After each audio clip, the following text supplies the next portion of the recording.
Previously on the Boston by Rail's Allegheny Expedition.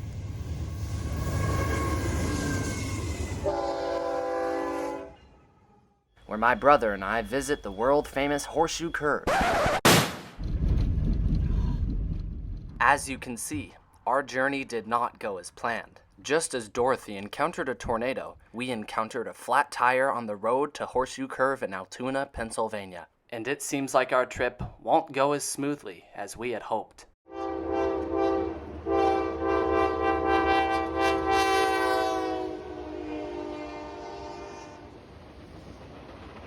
For trains, there's nothing more natural than riding on wheels of steel. The same cannot be said for a car. We had to ride on the metal rim of our tire all the way to a tire maintenance shop. Luckily, the good people at R&R Tire Express in Monroeville, Pennsylvania fixed up our tires in only a few hours, and we were back on the road with time to spare. But the road didn't have that much to offer. It was hills and trees for as far as the eye could see. So, while we drive, let me fill you in on our plan. Today, we will be exploring the western slope of the Allegheny Mountains, and tomorrow, the eastern slope. I will use this diagram throughout this episode to help better visualize the places I am talking about. And our first stop, the Horseshoe Curve. We arrived at 10 a.m. sharp and made our way over to the Visitor Center. Admission was only $5, a great donation to a railfan-built business. We then embarked upon a hike up a seemingly endless set of stairs. Fortunately, the staircase did end, and at the top is the Horseshoe Curve. And it was well worth the climb, because right when we got up, our first train was nearing. A duo of SD-70 ACU locomotives, known as helper sets in these parts, help to push trains up the Allegheny Mountains.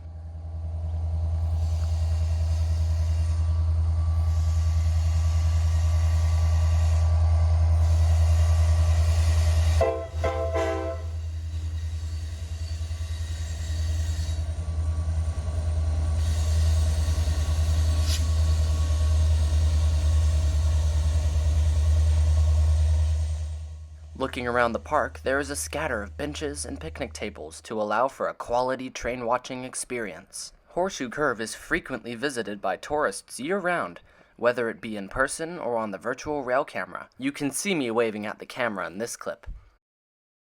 Now for some quick history. Completed by the Pennsylvania Railroad in 1854, the curve was created to reduce the track grade for westbound traffic. Instead of building a costly tunnel through the mountains, the Pennsylvania Railroad went around them. Ultimately, though, the motives for building the curve were more geared towards beating the rival Baltimore and Ohio Railroad to Pittsburgh in order to harness the city's bustling economy. Additionally, during World War II, the curve was utilized to carry troops across the country, and as a result, Horseshoe Curve was heavily guarded. In the 1940s, Germany even planned on sabotaging Horseshoe Curve in order to halt trade and the movement of troops across the country, but luckily they were caught. And as you can see from this drone video, courtesy of David Loback, channel in description, the curve is impressive.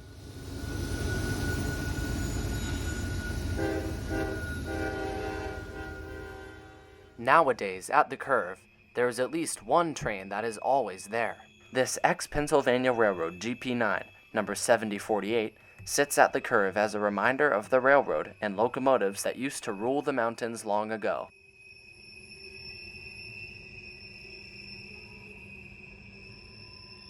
But these days, the railroading through the Horseshoe Curve is much more different. Immediately following the helper set is a Norfolk Southern empty coal train, which I managed to film 3 whole times. This train's sheer girth is something that trains of the past did not possess.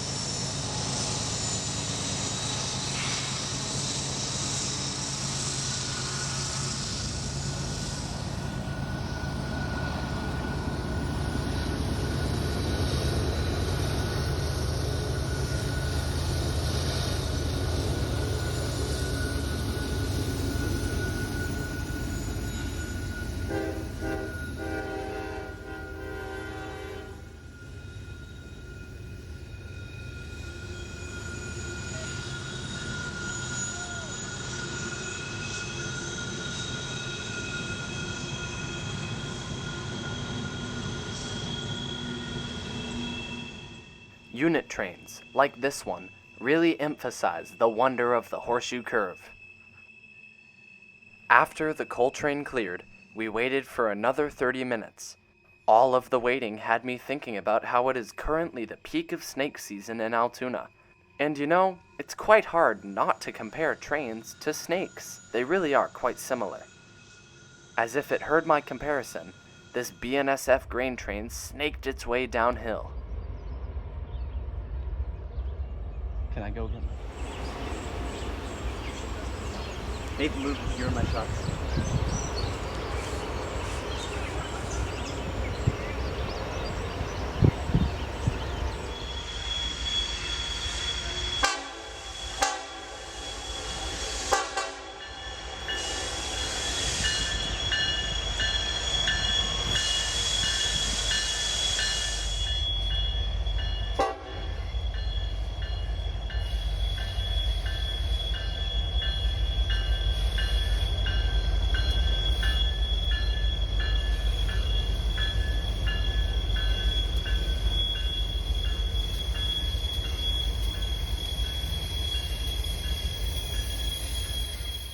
Technically, Horseshoe Curve is on the eastern slope of the Allegheny Mountains, hence why this eastbound grain train is heading downhill.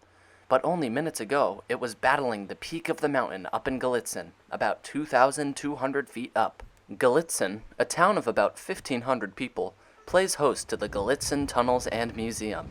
It will also play host to our lodging for the next 2 nights, but we'll get to that later. Anyways, 2 high-priority intermodals meet at the mountain's peak.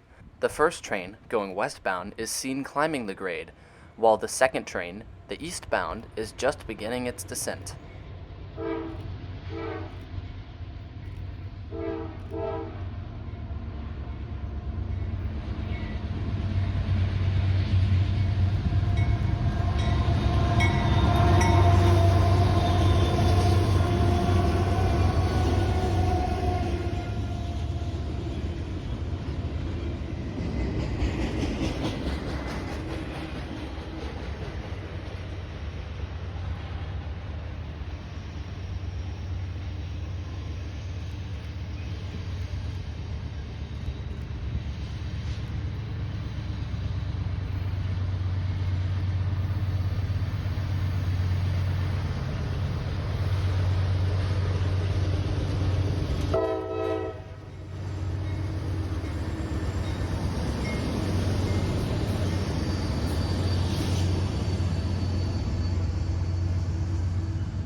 Half a mile down Main Street in Galitzin is what we railfans like to call the Slide. Located on the separated first track of the Pittsburgh line, the Slide leads up to the New Portage Tunnel, where the Norfolk Southern Main Line drops sharply downwards. At the Slide, we see an eastbound coal train slowly make its way down, with 2 helpers on the end.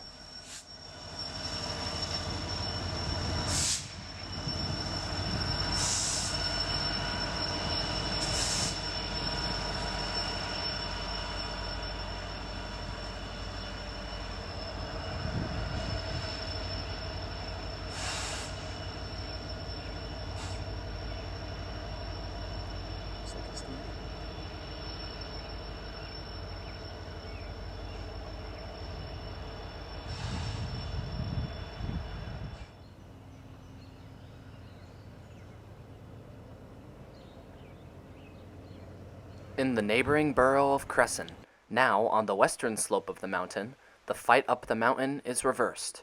Here, westbounds coast down the mountain, while eastbounds fight up the tail end of the mighty 1.85% grade.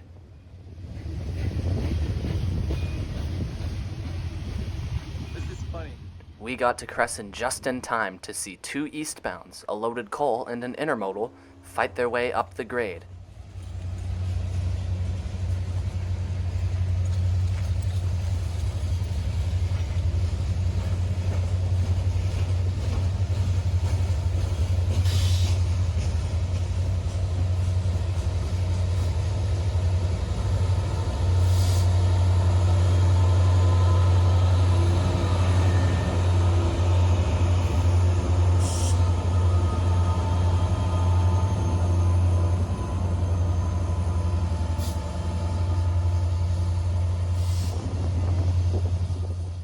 Here in Galitzin, there is a beautiful railfanning park with a platform, a caboose, and a handful of other cool amenities. Now, I can't be the only one noticing a common theme of railfan parks around here, right?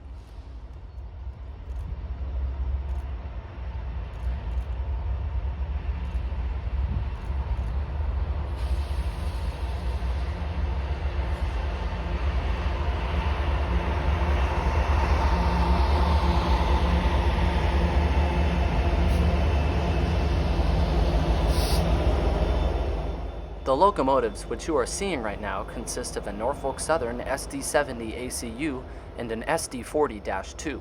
They are most likely being moved to a new home out west.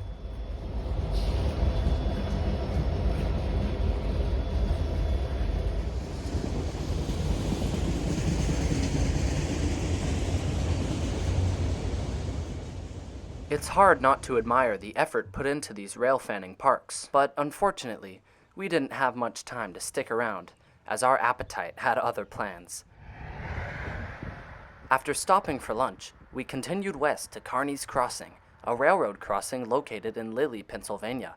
The skies cleared just as an intermodal rounded the bend towards us.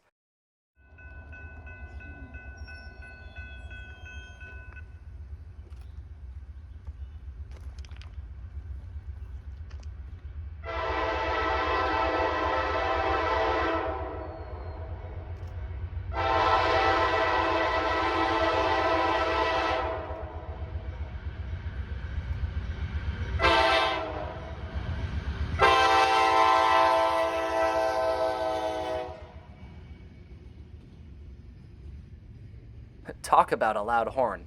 It's nice seeing so many Dash 9s as they are still being rebuilt into AC-44 C6Ms, so catch them while you can.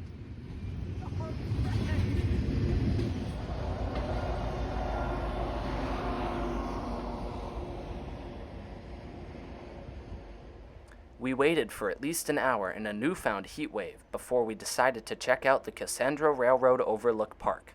Continuing our voyage west, Cassandra is located just west of Lilly and is the furthest west we will go on this trip. The people of Cassandra certainly embrace the railfan tourism that puts their town on the map. It sure does feel good to see a sign like this before you go to a railfanning spot. Our first train was already slowly moving towards us, screaming uphill. I think this train really highlights the stress that mountain railroading puts on a locomotive.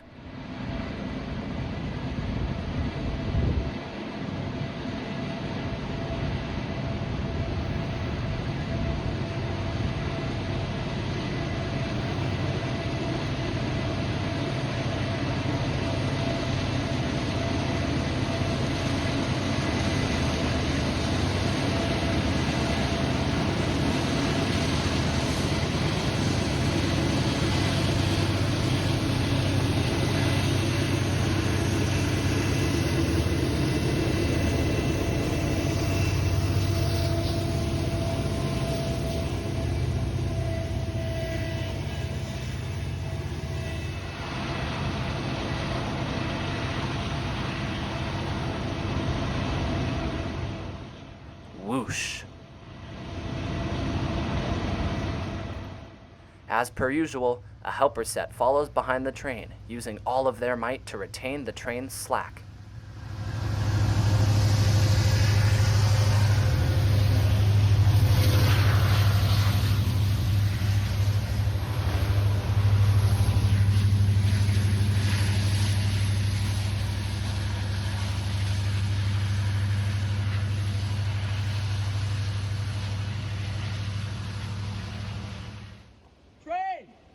My warning call echoed across the park, alerting the fellow railfans of the oncoming train, and boy was this one a treat.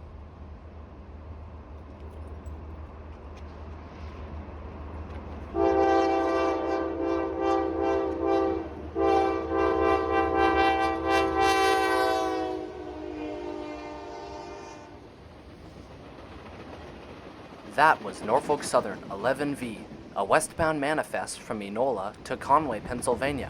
And did you catch that colorful locomotive trailing second? Well, that was a GP34 Eco, a switching locomotive typically used in a slug set. Remember those from last episode?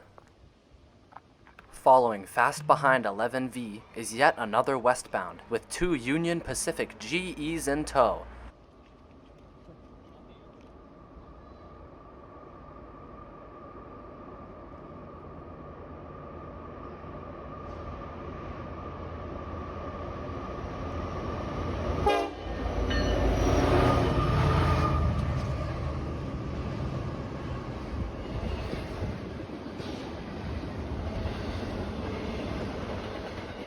Following on restricted speed, directly behind 21E, is Amtrak 07T getting ready to stop at its next station stop in Johnstown.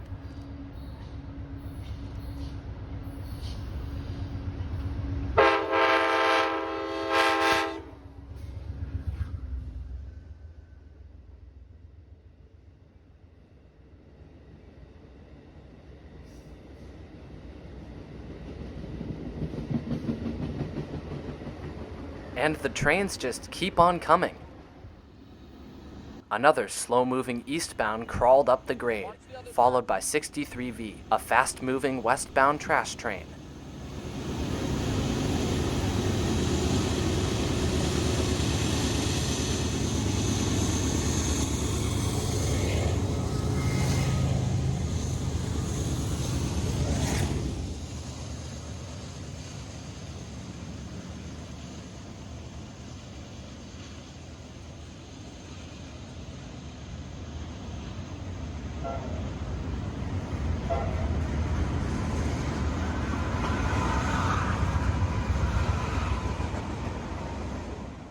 "63V, the train on the left, carries much of New Jersey's trash and waste.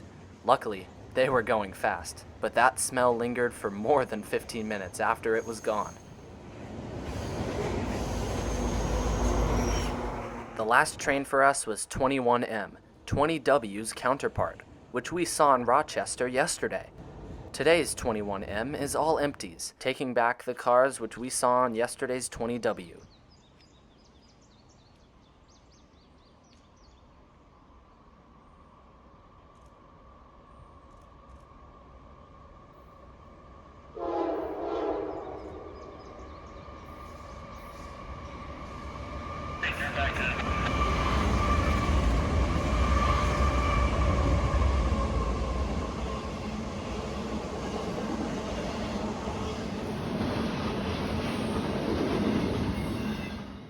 It's safe to say that the West Slope delivered the goods.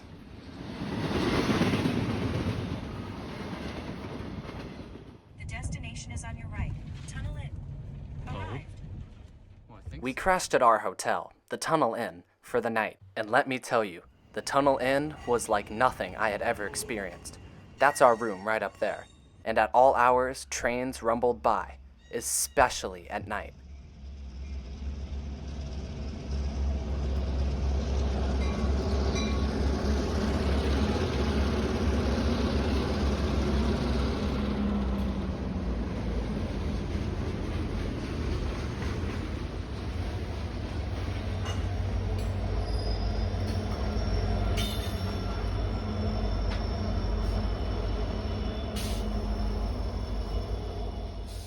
Even other oddities, like the volunteer fire horn, blared throughout the day.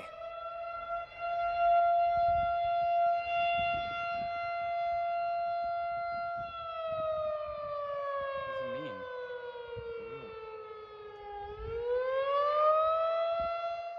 We heard that that was for a coal mine fire nearby, not something you would ever see in Boston. And all of these are just little details about what makes the Tunnel Inn so special.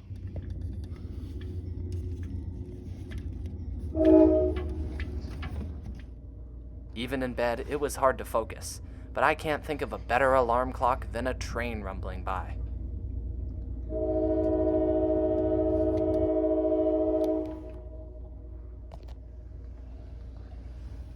As I finally dozed off, I reflected on the day.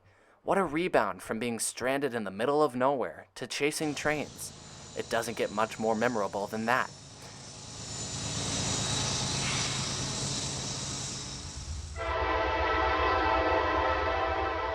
Thank you for watching. Tune in to episode 3, where my brother and I explore the eastern slope of the mountain. See you all then.